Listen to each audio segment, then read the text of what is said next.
Hello, this is Dr. Ragini, fertility consultant from 49 Secunderabad.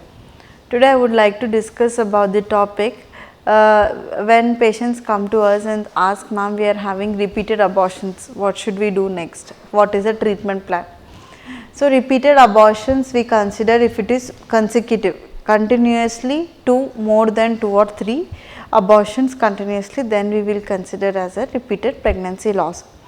So, if there is a repeated pregnancy loss, we have to consider about how is the uterus, how is the uterine cavity, is there any anomalies or is there any other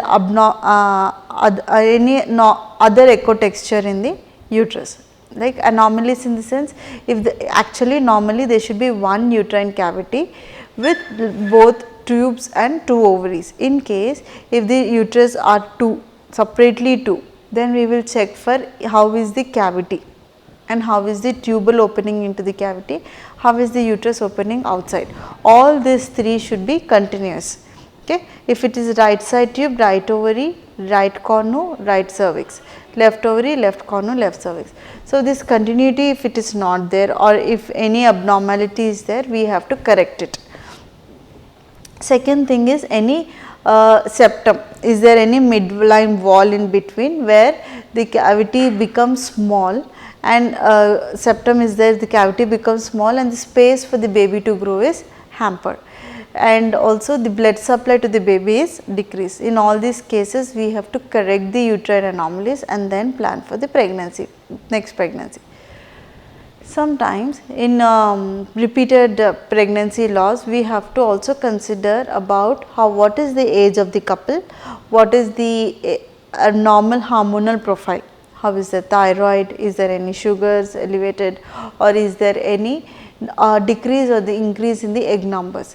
If these are also abnormal, then we will consider that these are also one of the reasons for abnormal for the abortions to happen repeatedly. Thirdly, we will also consider the age of the patient, age of both the male partner and the female partner.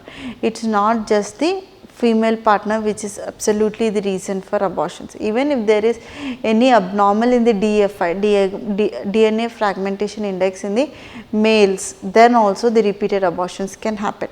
So, all these we have to categorize and separately investigate to look and give the perfect treatment for the repeated abortions. And also we have to consider about how are the tubal status.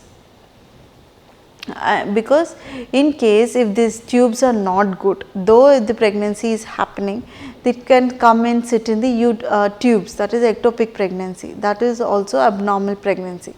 So, all these tubes, ovaries, uterus, how are the semen parameters, how is the DFI, all should be evaluated in detail and give the management for them. If any queries on abortions, on repeated abortions, please come to 49 to get it evaluated. Thank you. Today I'll be discussing a most commonly asked question to me: do I need hair transplant?